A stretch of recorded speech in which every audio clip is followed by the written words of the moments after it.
All right, welcome everyone. My name is Ed Richter. This is our 10th quarterly webinar, and we're going to be sharing having some benevolent organizations speak and present to us about what they do, what their mission is.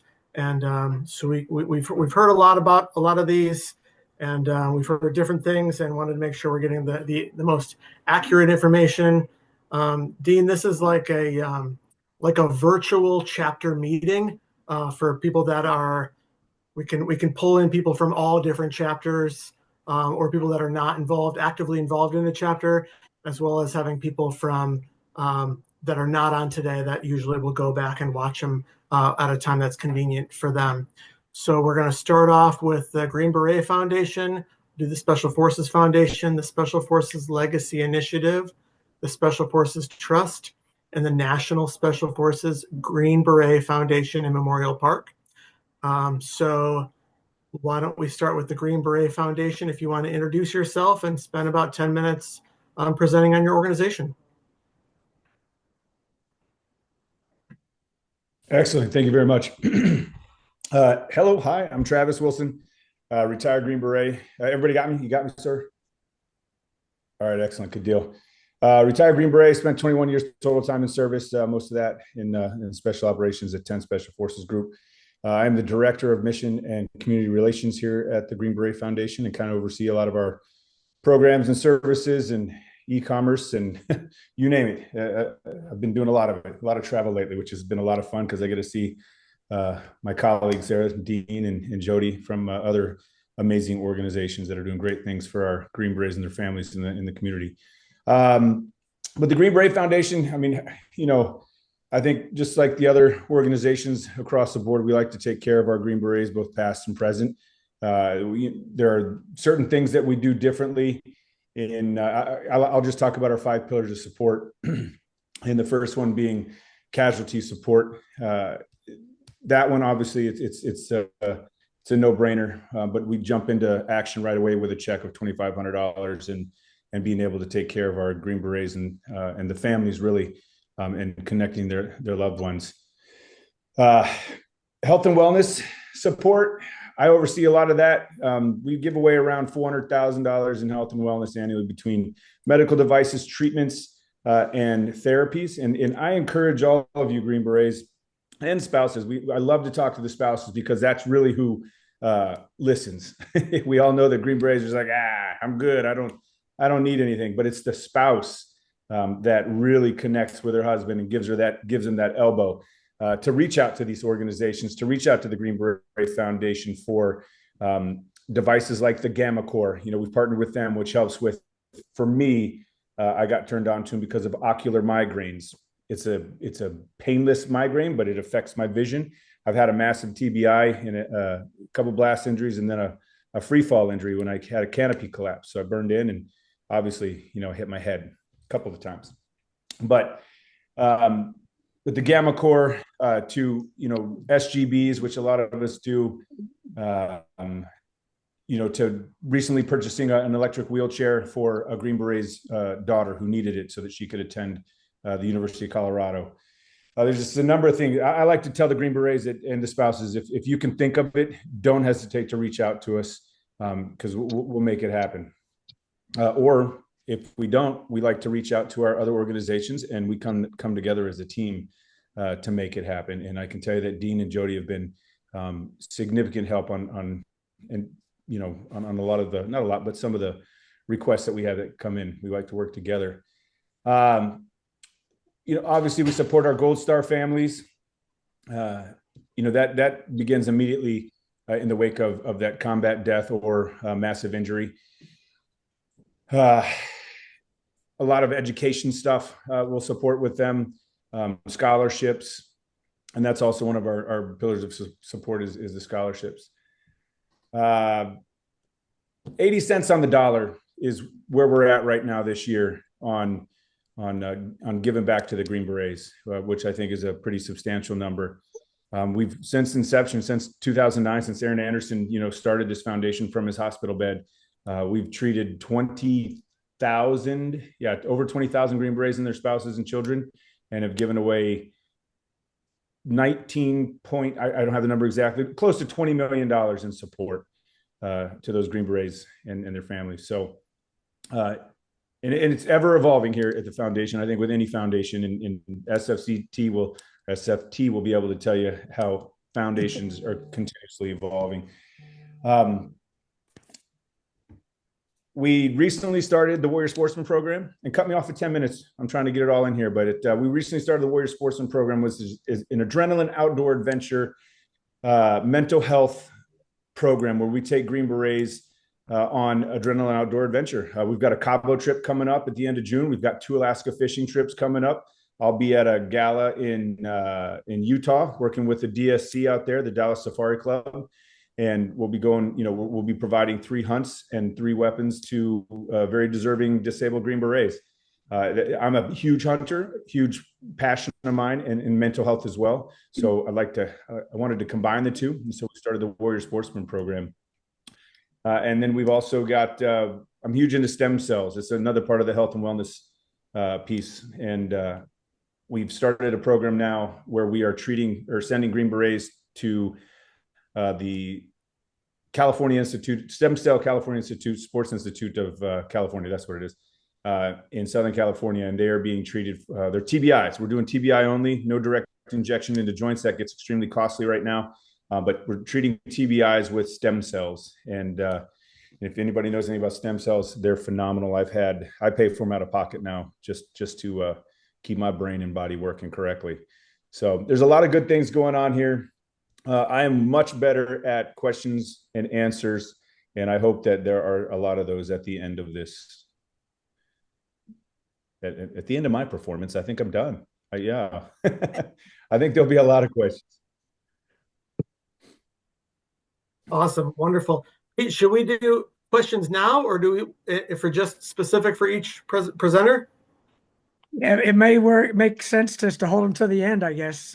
Just open up to each organization, and then they like many of them do. Some of them do many of them do scholarships for one, and some of them have different pillars that they focus on. So maybe just hold questions to the end. Okay. All right. So then number 2, Dean, Special Forces Foundation. Yeah, no problem. Let me see if I can share my screen real quick. Oop. All right. Is that working all right for you all? Let me see if I can. Yep, we see I don't know if it's too PowerPoint. small. If I make it big, does that work? There you go. Yeah. Okay, cool. So yeah, I built this for Soft Week, even though we weren't allowed to use it because they wanted us to do their own template. But it kind of hits the mark. So I mean, I won't read this to you, but this is a lot of what we do. So kind of take you quickly through our program side of the house. So what we're really known for is our Project QRF. So we're the Band-Aid. So I have collectively a team of about 25 Green Berets who are full-time volunteers throughout the nation.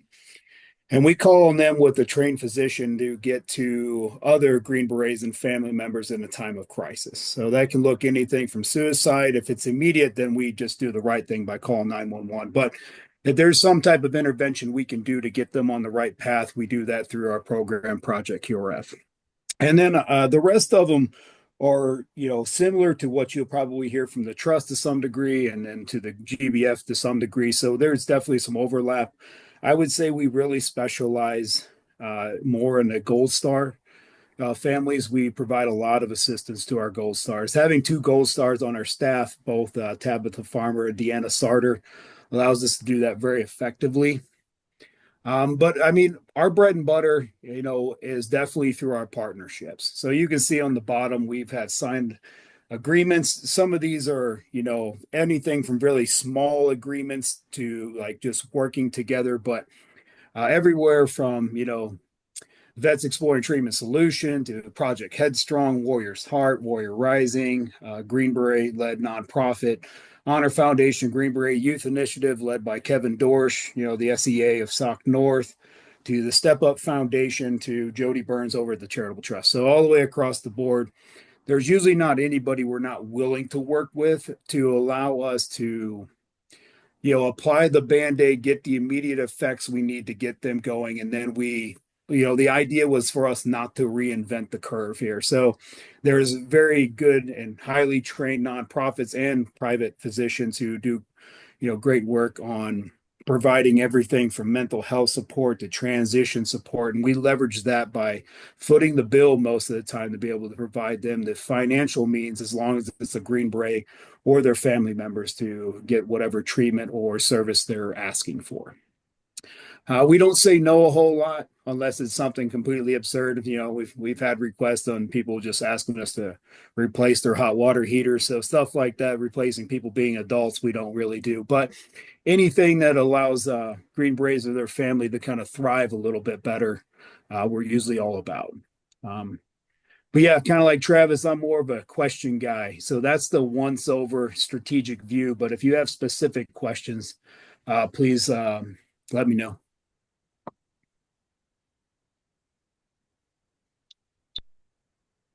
I don't know if that was quite 10 minutes. I don't think it was. No, that's great. What was the one that Kevin works at? The Green Beret Youth Initiative. Okay, cool. Yeah, with Cool. Andrea Riley. So Michael's, she's a Gold Star mother, and she runs it primarily out of St. Louis, but they're expanding. So we're kind of helping them, get on their feet a little bit more, get the marketing material out, providing them like small means to help them kind of some of our leverage and some of our networks to get them t-shirts and the small stuff, the ankle biters that really kind of take you on when you're a new nonprofit. But they're doing really well. They're growing pretty quickly. Awesome. Wonderful. Thank you. Of course. Okay, so the Special Forces Legacy Initiative, SFLI. And if I don't hear anyone, it looks like I'll be pulling up their website because they did not send me a brief. So let me do that here. So the Special Forces Legacy Initiative was built just a couple years ago by Kevin Harry. It's a 501c3. They saw that the SFA had issues as a C19 to do certain fundraising to do things. So their focus is on raising funds, develop resources, and conduct activities in support of the Special Forces community, like many of the others out here. They were the primary, they're the ones that signed the contract for those who knew about the global gathering of Green Berets cruise that we went on October before last, and was a very successful, grandiose Green Beret thing that I was intimately involved with SFLI planning from the SFA standpoint for our convention that year. They are planning a January 2026 cruise, much smaller event, and they're not chartering an entire ship. They're just bringing a bunch of Green Berets together to join them for that cruise. And you can click on that link from their website to learn more about that cruise. They're exclusively formed for charitable health, social responsibility, education for the C3. And one of the big things that I noticed that they do is they're focused on this museum fund, a privately funded Special Forces National Museum. These are some artist sketches of what that potentially could look like, but they are accepting donations for that. One of the other big things they do, of course, they're supporting the Special Forces Regiment like all of us, honoring the past, preparing for the future, is a quartermaster store. The SFA, our members, we do not have our own store. We're looking at options, but we do not have that. So we have teamed up with SFLI for their quartermaster store to sell all that SF related swag, if you will. And they pretty much run the whole thing for us and cut us a check at the end of every month. And they focus the store mainly on SF-owned businesses that support our veteran community, and it generates money for the SFA and the JFK Special Warfare Museum concurrently. And you can reach their store and their shop for those things right there at the top. They are taking future cruise surveys and a museum survey so they can pretty much follow how what the community is wanting them to do. So it's another organization out there to support our community, and hoping that the lines don't cross too much like they do on some of our organizations. Kevin, Harry, and the team, if they show up here, we'll be able to answer any other specific questions. So that's what I got for the Special Forces Legacy Initiative. Thanks, Pete. Special Forces Trust. All right. And that's me. Thanks for having us out here, guys. I really do appreciate this opportunity. I want to caveat it by saying I know that I keep hearing the language that we all overlap, and we do overlap, and it's necessary because there's so much need. We can't do it by ourselves. So I think it's really cool that all of the organizations are really starting to work together, and we are overlapping. But both Dean and Travis both mentioned it. It's, we all come together when there's a great need, and we can't take on that one need all by ourselves. And that I'm really proud of. I think that we've really done a really good job, and it's really awesome to work with these guys. I'm Jody Burns. I'm the CEO of the Special Forces Trust now. Thank you so much for using that. We're trying to get used to dropping the charitable. It's tough. But anyway, I've spent now most of my life walking beside men just like you, and the families that serve alongside them. And I watched how this life can change a person, how it shapes their family, how even after the uniform comes off, the weight never really does. And all that really matters to me. Building programs and enriching the lives of you all and of the families that have carried those burdens is what drives my passion, honestly, and my purpose. That's why I'm here. But more importantly, that's why the trust exists.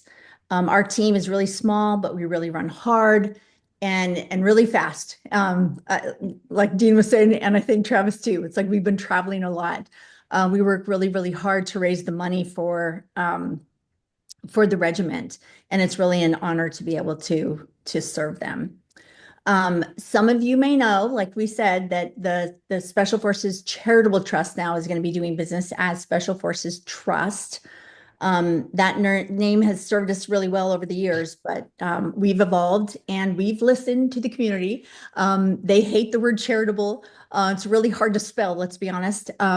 And it's much easier to say once we get used to it. So you're probably going to hear us say that again and again. The Special Forces Trust, the Special Forces Trust. We're slowly but surely getting our logos and whatnot all updated. So stay tuned for that. Our year in review. I'm going to go over that just really quick because I figured it would be good for everyone to know kind of what we did over the last few years. Over the course of our existence, which has been 15 years now, we've raised over $39 million. And just last year, we raised $5.3 million. 85 cents of every dollar goes right back to the regiment. We worked really, really hard to get to that number. And so we're really, really excited about that. Again, I mentioned that we were a really small team.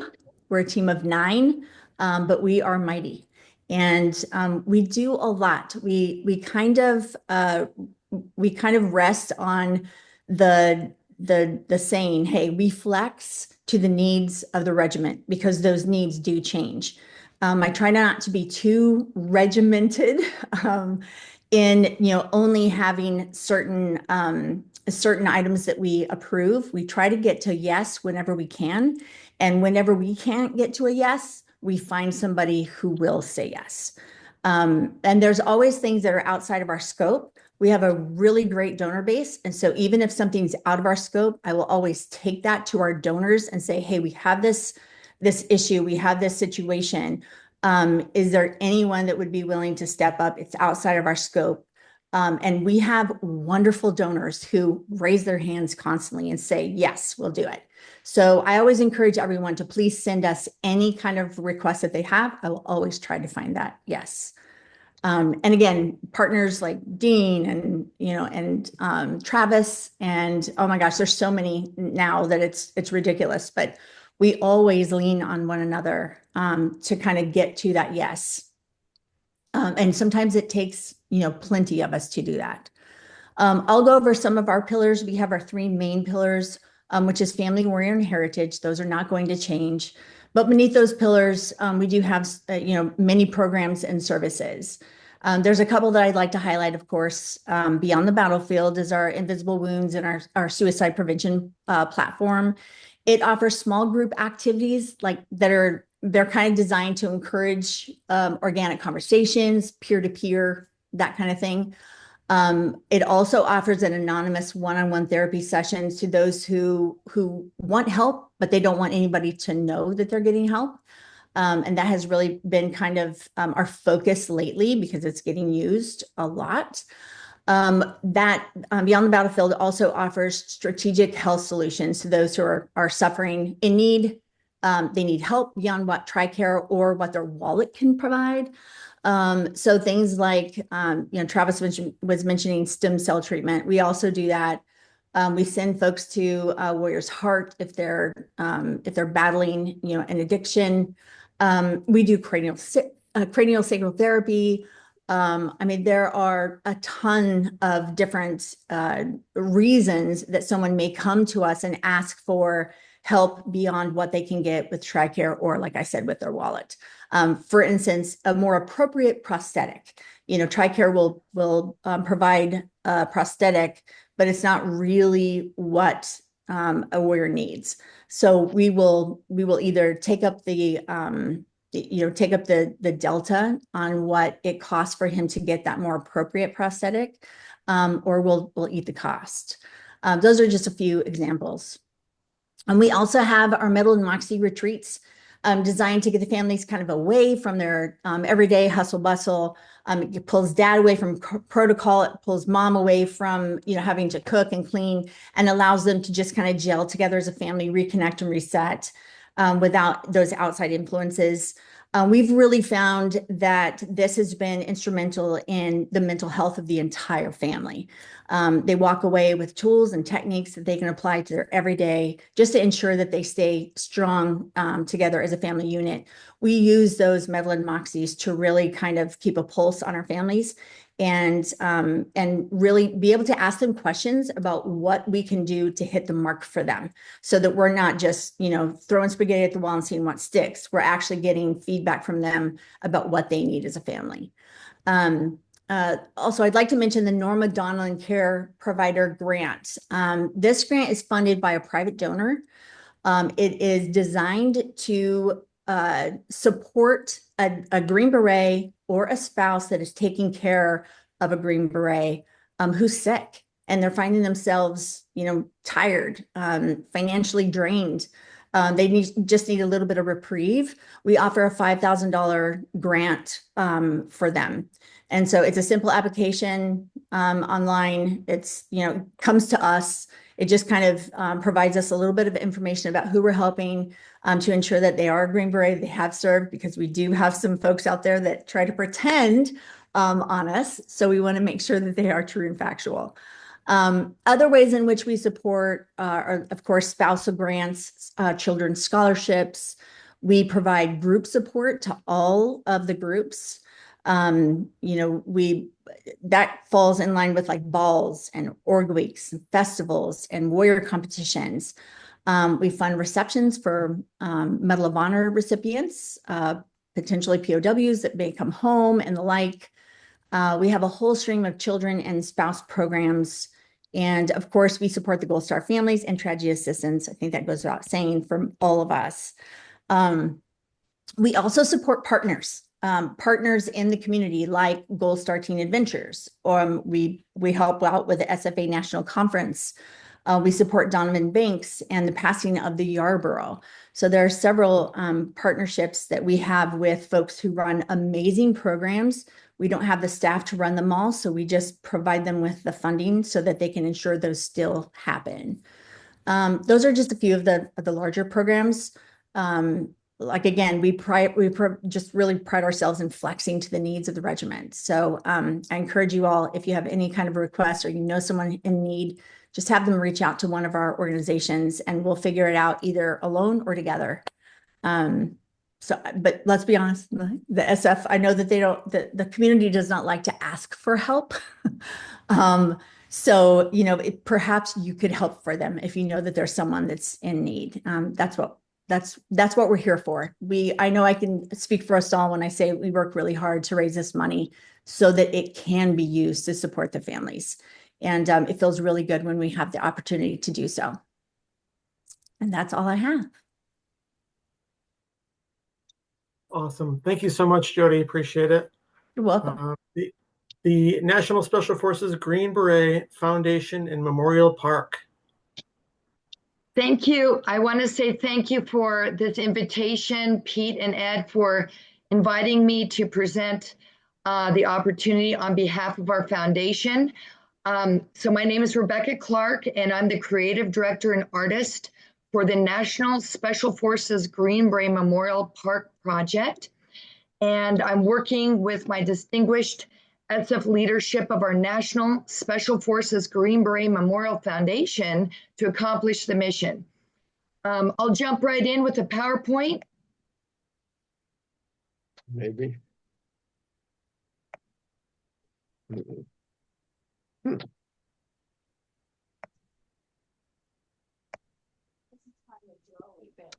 So our foundation, our 501c3 foundation is based in North Carolina, and we have one mission: to build and maintain magnificent monuments to honor U.S. Army Special Forces Green Beret soldiers and also honor the family, and to build and maintain the National Special Forces Green Beret Memorial Park. And then the mission is to make it the National Special Forces Green Beret Memorial the most magnificent world-class monumental park near Fort Bragg in North Carolina, and to be an inspiration for all Americans and many around the world for future generations.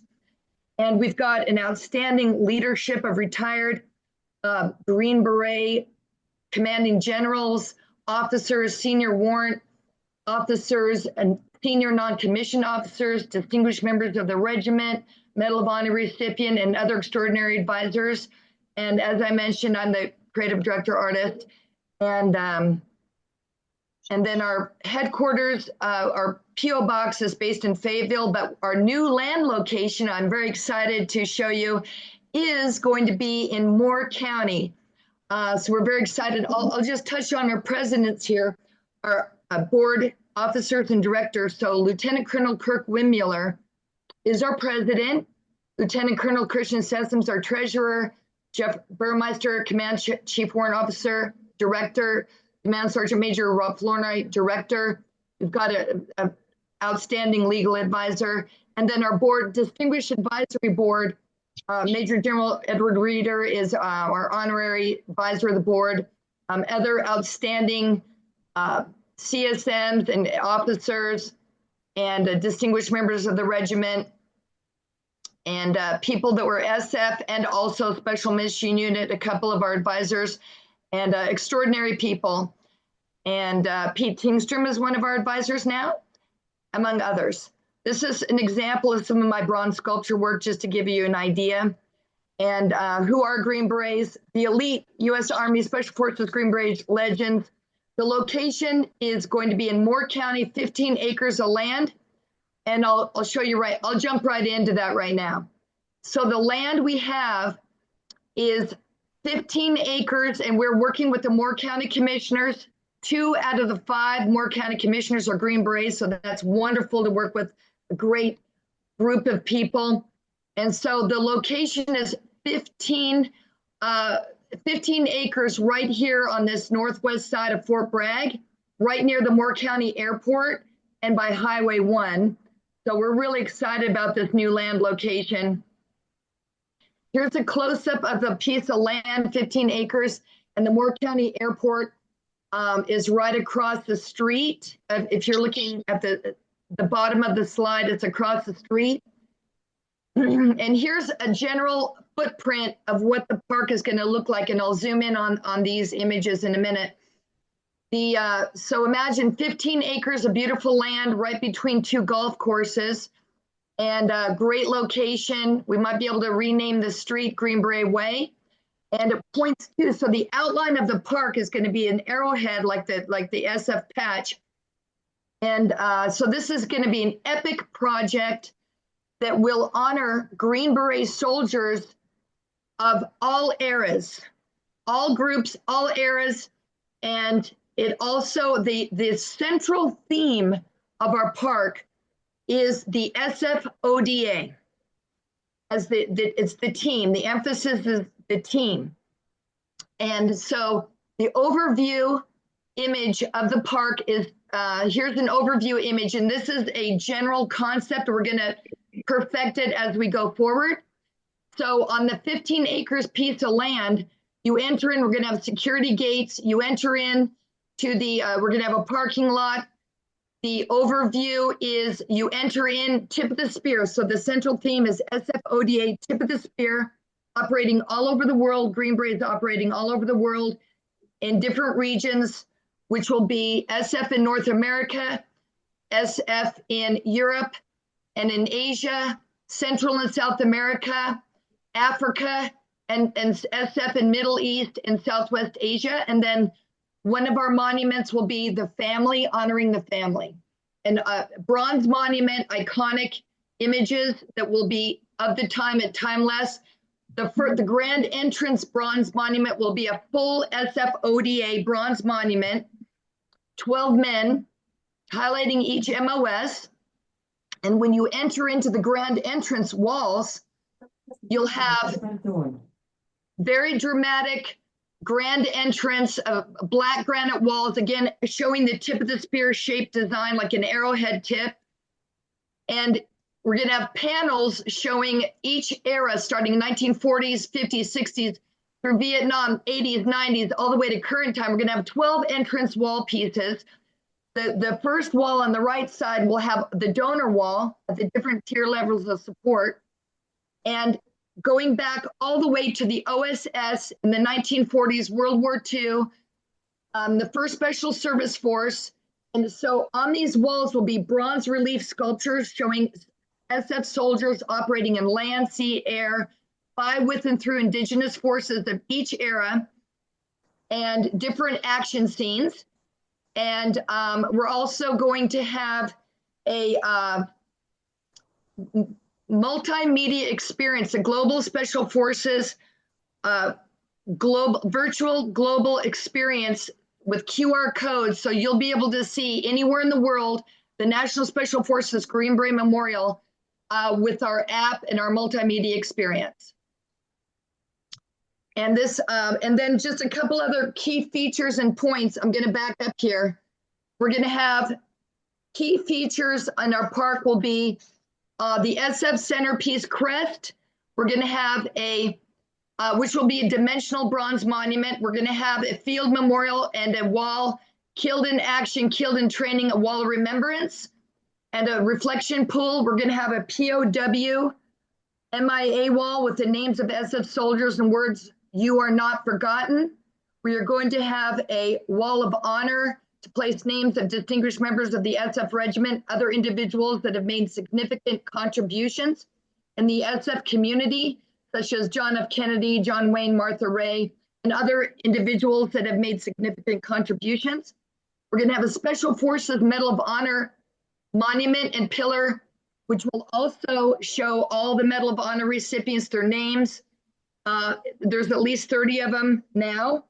And also we're going to have a special event center building, which will be tremendous for indoor and outdoor special events year round, complementing the park. We're going to have a visitors pavilion, public restrooms, and these facilities, the special event center and the visitors pavilion, will have public restrooms, but also be able to host special events year round, indoor and outdoor, to host at least 500 individuals, maybe more year round. So that's very exciting to complement the park. And also we have one mission, like I said, to build magnificent monuments and memorials in the national park. So we're never going to do programs or services. So we have one mission, and it's complementary for all the benevolent organizations in the community to unite the community. And let's see what else. Yeah, so I think that's all I've got with the, and then if you would like to support, visit our website, specialforcesgreenberetsmemorial.org, and contact us. We'd love to provide more information if you'd like to support the project. And I think I'm done. Rebecca, that's awesome. That's really exciting. When are we going to be able to go visit? When will it be done? Thank you. Great question. We're going to have 3 phases, phase 1, 2, 3. The first 5 years, we intend to build phase 1. And I'm going to just show you this overview. Phase 1 is the grand entrance. And so 5 years for phase 1, up to 10 years estimated to complete the whole project. With phase 1, we intend to build the grand entrance of the park, the centerpiece, the Medal of Honor sculpture and pillar, wall of remembrance, wall of honor, killed in action, killed in training on the wall of remembrance. And also to answer your question, when can you visit? So we intend to launch our campaign estimated in the fall. And we'd like to have our groundbreaking ceremony estimated. It could be as early as 2025 to, before Christmas, maybe in November, to launch our cut the ribbons, gold shovels, groundbreaking ceremony. Or if not before this year, then the earliest next best date in 2026 are cut the ribbons, gold shovels, groundbreaking ceremony, which will be our first special event. Very exciting. We intend to launch our whole campaign with a blast out announcement, estimated this fall. But we're moving fast. It's very exciting. And now that we've got this beautiful land location, moving fast with the Moore County Commissioners, we're poised to launch very quickly, 2025 or early 26 for first special event. Very exciting. That is exciting. What was that? I'm talking about building a Special Forces Memorial Park just outside of Fort Bragg. Marty, you got a hot mic. All right, Sorry. so let's open it up for any questions that anybody has about any of the organizations. I have one. I'll kick it off. How do you request support? So, for example, I'm looking at trying to bring out the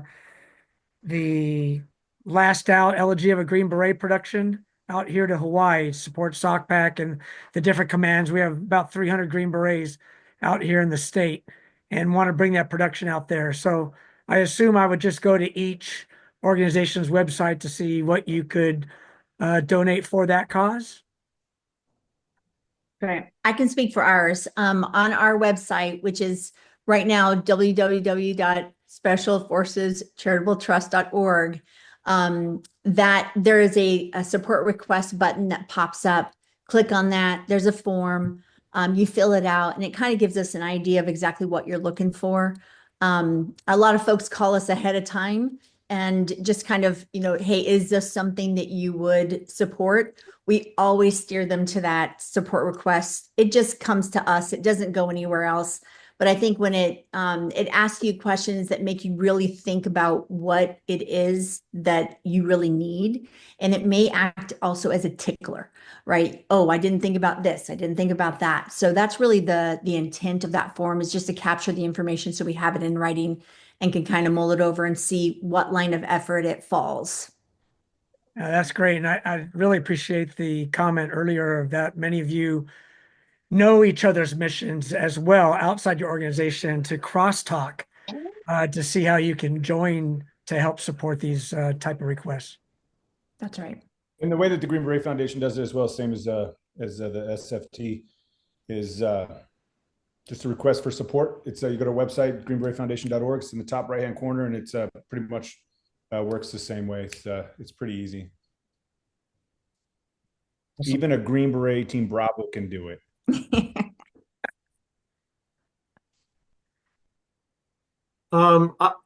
Is there a target population that either any of the groups say, hey, we're only looking at Green Berets and family members from this generation, or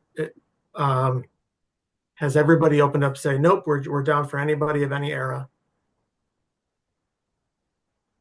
I can tell you it's cradle to grave, any era. Same. Yep, same here. What about connecting with all the groups? So I know that the Green Beret Foundation was in Austin. The Special Forces Foundation was in outside of 10th Group, and the Special Forces Trust was here in Fayetteville. How are you guys? I guess it's probably easier to do a lot of virtual stuff, but how are we connecting with all of the other organizations, with the units? You guys want to take it?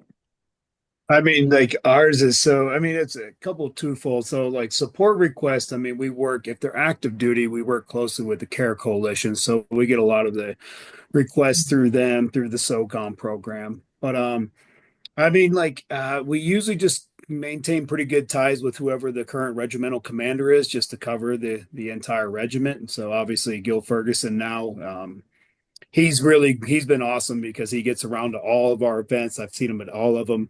So he's been great, but I guess that's probably an easy way. But if I'm being honest, a lot of it's just the bro network. I happen to know the first group and fifth group command team, and just be able to reach out and make sure. And then we specifically align our program managers to different, CSUs, our group headquarters. And so we are looking to expand one. We're missing one in first group, so that's kind of like the next bridge we're looking to gap here soon. And for the Green Beret Go ahead. Foundation, something I didn't mention earlier was that we have VSOs, veteran service officers, that are accredited by the VA. And we have one in each of the groups, except for 7th Group, but we have one that covers down on 7th Group, Miss Elizabeth Hash. She's kind of works as a floater for us as well. But that is a direct line of communication that we have with each of the groups. And then, like Dean was saying, it's the bro network. Dean and I both being Green Berets, I think our peer groups are, either retired or getting ready to retire, and they're command sergeant majors and colonels and generals. And so we're pretty all tight, but yeah, that's how we stay together. I think for us, our programs actually put us at the groups pretty frequently. So between our Medal and Moxies workshops that we do educational workshops like 3 times a year for each group. We're there for the ball, we're there for the org week. And it's either myself, HB, Chase Hill, the operations officer, or Cameron, the program. So between all of us, we kind of divide and conquer, and we're there quite often at every single group.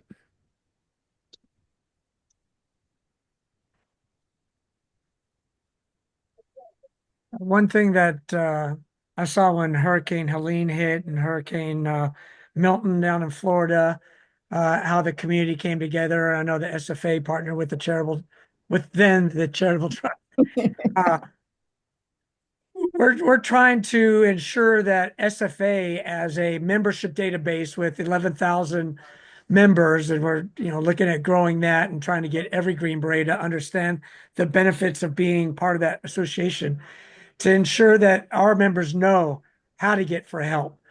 We've had stranded spouse on the I-95 with a blown tire, and I'm able to pull up on a map exactly who lives nearby them to go get them some help.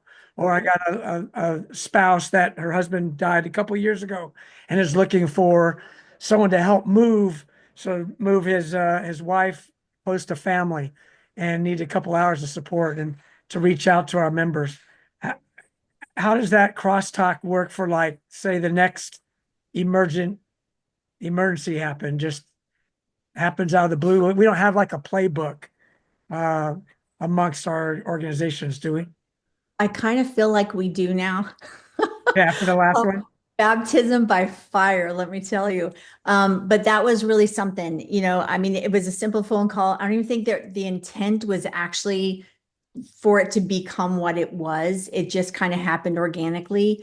But I feel like if, something were to happen, I feel like we know exactly the steps to take. And in fact, We have, there's a small group of us that have been meeting in preparation for the next thing, right, that happens. And so, I know our storage unit is filled to the brim with, supplies and whatnot. I know that Chris Wilkerson is also, he's got a whole nother like gamut of stuff that he's got at the ready to use should there be some kind of an emergency. A playbook, like actually like an actual playbook, no. But we do have all of our notes, and we do have a platform that we use.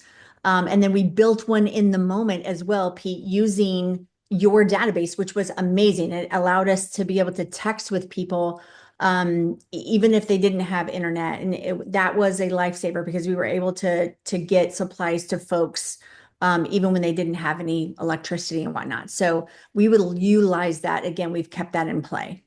That's awesome. Thanks, Jody. Yep. Yeah, ours really always just come back. Once again, it's always the network and communication. So if you're talking specifically to like disaster relief efforts, Jeremy Locke, he's a retired team sergeant out of Fifth Group who runs aerial recovery. He's a co-founder there. I mean, they're a great nonprofit who do this 24/7, 365, who have air support, lifts.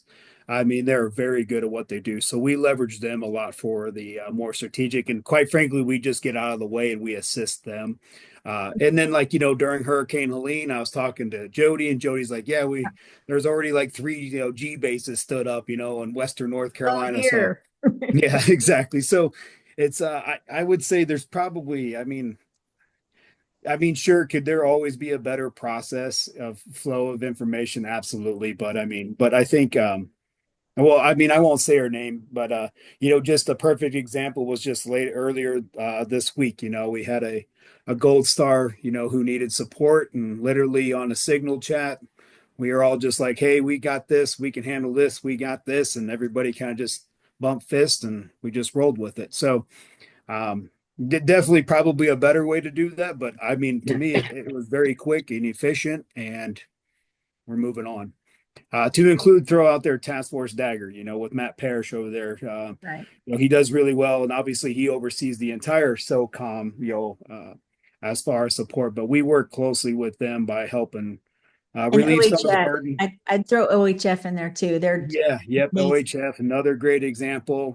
So we kind of. So I always told Matt as an example is, hey, if you get a Green Beret, because my bylaws are specifically for Green Berets and families, I can take a few Green Berets off your plate. And if I have, support members who need support, I can send them over to you because that matches your bylaws for your organization. That's just an example of how we complement. I got nothing to say. That's all very perfect, both what they said. Same.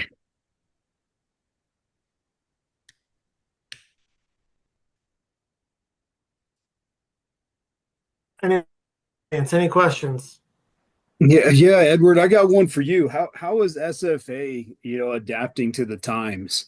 I hear that constantly on, and I don't know if I don't mean to put you on the spot, but I'm just curious because, I had a good conversation with Tom that's out here in Colorado during our Memorial Ruck March. And he was talking about, SFA kind of, adapting with the times, doing new things that kind of bring in new Green Berets into the association. How do you guys see that?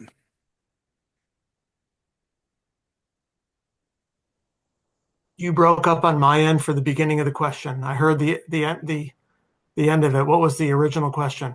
Yeah, so more specifically, what's the SFA doing to kind of adapt to the newer generation of people? And I don't mean that to It's all about the next SpaceX pre-IPO. Now, I'm sure you've seen the stories about the Space Race 2.0. Marty, you have a hot mic. I thought he was answering the question. I was like, well, that's right in the Hey, Ed, I could probably answer that for SFA. Yeah, Sure, yeah. okay. Thank you, Pete. Yeah, I'm just curious. Yeah. One of the biggest things that we've done in the last 5 years is build this online team house. It's something that SFA at time of old is like, hey, that's not anything I need until I retire and tell war stories and drink beer at some pub somewhere in that local area that you're retired at.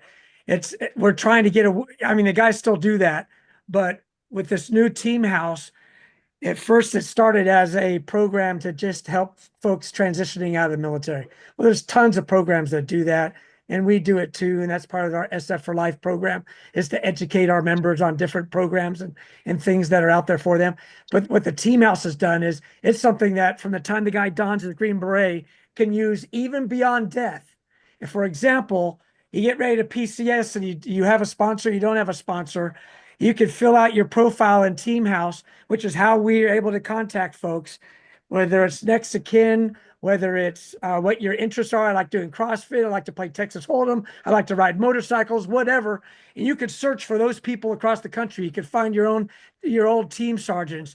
You can search for all kinds of different things where I'm able to email people within 75 miles of a zip code. I'm able, which is what we did during Helene and Milton, contacting guys in very short time, as long as their database is updated. That's why we're trying to get every swinging Green Beret into this database, to include even finding ways to give free memberships in to get them into the database, so that they see the benefit after that 1 year free membership, that they'll see how they could use it while they're on active duty. You're getting ready to transition. We got doctors, we have lawyers, we have guys that have written books. We got tens of thousands of Green Berets that have been there, done that. And you could reach out to be a mentor or be mentored for what you want to do when you transition. And that's not even the first time you transition, it's multiple times transitioning. I don't know how many stories I've heard of where a guy shows up and BFE United States, and they run into someone else wearing a cap or a polo shirt, like, oh, you were in group? Yeah, I was in group A. I was in 7th. I was in 10th. Hey, how long have you lived here? I've been here for 5. Oh man, I wish I would have known. I could have helped you out. And guys can help out because they can search for each other now before they get to an area, or even after they're at an area, can do that. And there's so many benefits of having this database. Jody mentioned how in disaster, how we can now text everybody in the database within given regional perspectives. We could do it by state, we could do it by city, we could do it by zip code. We could hit all members up at once to give them and let them know about opportunities out there. And so that's what I think is the team house, and how our Green Berets can benefit from using that while on active duty and beyond. And when I say beyond life, we have guys dropping like flies. When you see Bonnie's TAPS posts on Facebook or in our Drop magazine, the number of people that are passing every day, and it's not always the Vietnam veterans either. We get some younger guys in there every once in a while. Those families need assistance. And once you're out of the military, you have no notification officer and casualty assistance officer. So we're asking our members to fill out their bio. They know best how they can want to be remembered, and it can help them from the time they're preparing for the service and having their legacy remembered in the drop and in all these different sites where we honor their lives, and to be able to reach those families and help them in that time of need. And we get requests for that kind of stuff all the time, helping move, help do things. We're not necessarily the organization to pass out a bunch of money to help do things. We're more of a connecting and to connect with each other type of a network.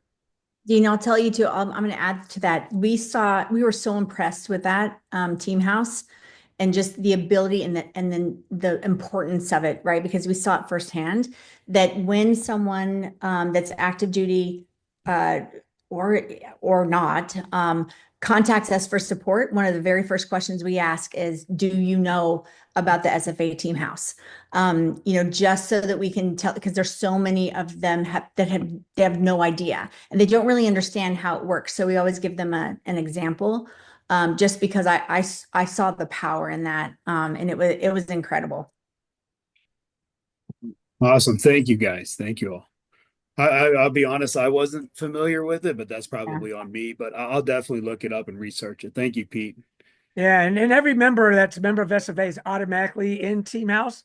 It's just getting that sign on for the first time. If you're if you go to log into the team house, if you just Google Special Forces Association and pull up our SFA website, in the top right, it says log into team house. You click on that, takes you to a new website.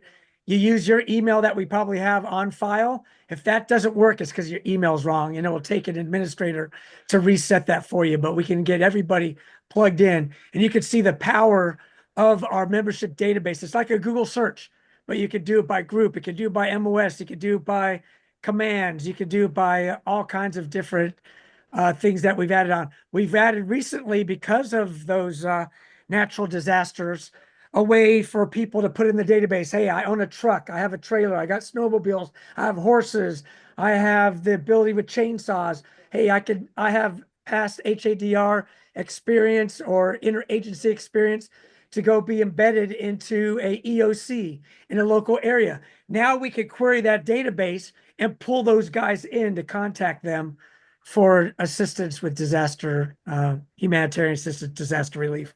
So that database, that's one thing that we're really, really pushing our members to actively add their interest in there, because it's literally only as powerful or only as good as the data that's in it. We all have the same mission of helping our Green Berets and families. I don't know why, we as 501c3s that are taking care of Green Berets can't come together to do like an infomercial, if you will, or some sort of social media to push. I mean, you guys support all of us, our organizations, as much as we support you. I would love to see every Green Beret join the SFA. It's as much as I want people to join the VFW. I grew up in the VFW with my father, and I see that it's kind of dying as well, which is sad because of what they do for those guys. There's definitely got to be something that, Jody and Charlie, the CEOs and Dean of these organizations come together and do a infomercial where one speaks, the next speaks, and then we just kind of do this push for y'all and to get these guys to join up. I like that idea, Travis. I like that. Yeah, I would love to be able to do that. Hey, Travis, would you have joined any of these while you were on active duty? You know what? I did the VFW, but I didn't know about the SFA. People didn't really talk about it too much when you're on active duty. That's an old guy thing when you retire. You know what I mean? Exactly. So kind of like the VFW as well. So yeah. And I think that's, you're thinking about this new chapter of your life, this next adventure, and like, what is the value for me to do that? I live in Fayetteville, so I can't I can go anywhere and see all the Green Berets I can handle. They're everywhere, right? But when I was living in Lexington, Kentucky, I knew they had to been in the area, but I didn't know where they were, and I had no way to connect with them to leverage any of that resource, leverage any of those resources. And I think the secret is to be able to pitch the idea of what is the value that I can get for it now. So if you're PCSing, if you're buying a new house, if you're putting a new roof on your house, you're telling me there's no SF guys in the area that are doing roofing, or that there wouldn't be somebody in the area that could recommend a solid roofer. That, because we talked about the Bro Network multiple times here, that's a pretty powerful network. And when you're living in the area and I say, hey, I've already had this guy do a roof on my house, this is a guy you want to go with. That endorsement is stronger than anything any commercial person could buy. We've never worked together. We've never run a team together, active duty together, but that endorsement goes a long way. And there's just, whether it's a new career choice or occupation after you get out, whether it's a referral for a local plumber, what we have is 13,000 members to a network across the world that we can leverage. That's what we have. And we're just trying to motivate our existing members to update your profile so we can take advantage of that. And the young guys can leverage all of your knowledge since you've been out, right? You've had 20 years since you've been out. Maybe you've had a whole another career. You've got so much geographical knowledge of where you're living that a new guy coming to the area would not have, or somebody new to that profession would not have. And to be able to consult with you on running a non-for-profit organization, that would be so much helpful rather than just going out and doing it on your own. So we have the people, we have the knowledge, we have the skills, and now we've got this platform that allows us to connect everybody together. And the one thing that Team House does is it before SFA is geographically locked in a certain area. These little chapter here, chapter there. There may be nothing in this area. I had a guy as an example. He was a dying president in hospice, and he says, "I'm the last guy left out here in Cody, Wyoming." And I'm like, "No, sir. I just pulled up Cody, Wyoming. There's nine SFA members in your town." And none of them were talking with each other. They had no idea. But that Team House, I was able to pull that up, and we put out that it was a dying chapter, and we literally put in a get together at one of the local watering holes there. A bunch of guys showed up and they reinvigorated that chapter. We have a business area where anyone that's got a business can put their business information in there. When I was planning that global gathering of Green Berets cruise, I was ordering a bunch of t-shirts for the cruise. I looked for SF owned t-shirts. There was Red 7Ts. They got like $50,000 from us because we ordered t-shirts from an SF owned business because they were in the Team House. We're just trying to get everybody to do that. So you need lawyer support, you need whatever. You got a brother out there that's been there, done that can support you.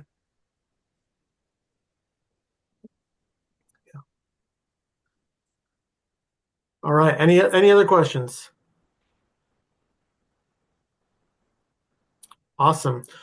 Well, thank you to everybody for coming on, for sharing about your organization. This is super helpful to consolidate it. We're thrilled to have it recorded to be able to reference later. We've looked back on some of the other webinars that we've done, and we're pretty excited to see as many people that have watched them. Kind of disappointed when we didn't have a huge showing, and then come to find out later they were being viewed afterwards is pretty great. So we're really happy to have this. We appreciate your time. Thank you for sharing with us. Have a nice night. Thank you.